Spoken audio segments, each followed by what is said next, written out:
I knew global warming was big of an issue, but now it seems worse. Yes, and one of the biggest contributing factors are livestock and ruminant.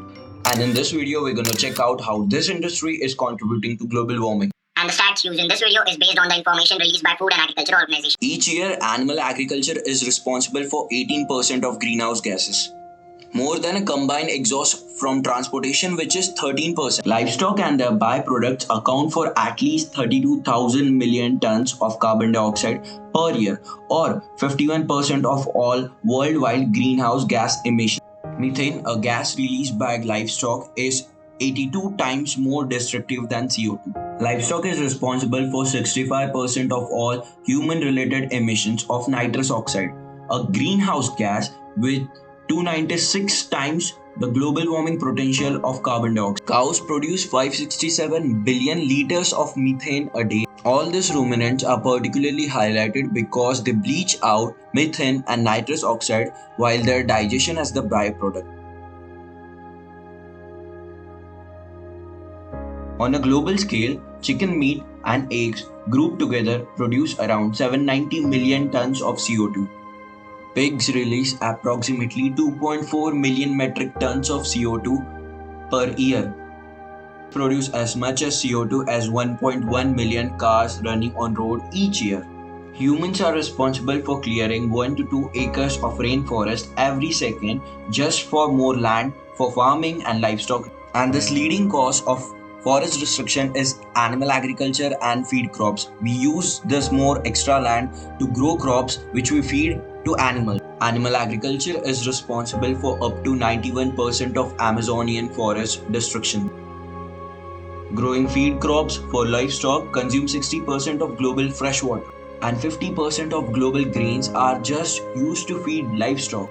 Also proven that 82% of starving children lives in a country where food is fed to animals, and these animals are eaten by Western countries.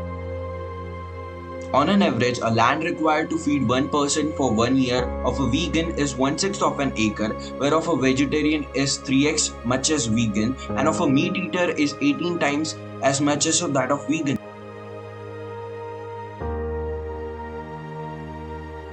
Studies also proven that a person following a vegan diet produces an equivalent of 50% of less CO2 than all the rest of eatarians.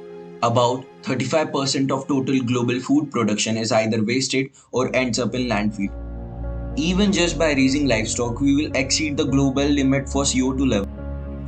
Animal agriculture water consumption ranges from 34 to 76 trillion gallons annually. Global transportation sector is a major polluter which produces approximately 7.3 billion metric tons of CO2 each year. Each year, human-related activity accounts for 40 billion metric tons of CO2, which has increased Earth's temperature by 0.18 degrees Celsius. Well, what it has created an extreme weather with more erratic rainfall in short span and frequent long drought. We have also received record-breaking heat waves and unusual rainfall during winter months. What climate change has created firstly impacted poor countries, which led to flee 1.2 million people from them. What do we want? Climate action! We want it now! What do we want? Climate action! When do we want it now?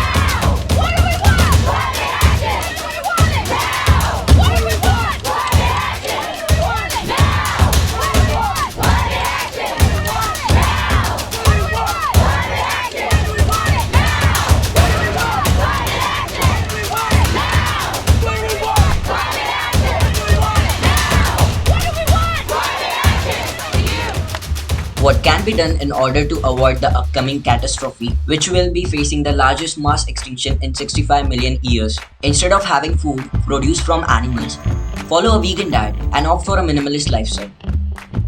Well, what can be done is the combination of all those efforts to reverse the climate change. To switch an entire planet to renewable energy, it will take $90 trillion of energy. Instead of blaming livestock, we can shift to renewable energy. Instead of going for conventional agriculture practices, we can shift to regenerative agriculture practices. A collective effort is required to take a stand against the deterioration of our soil and our ecosystem. If you enjoyed this video, feel free to show your support by subscribing to my channel.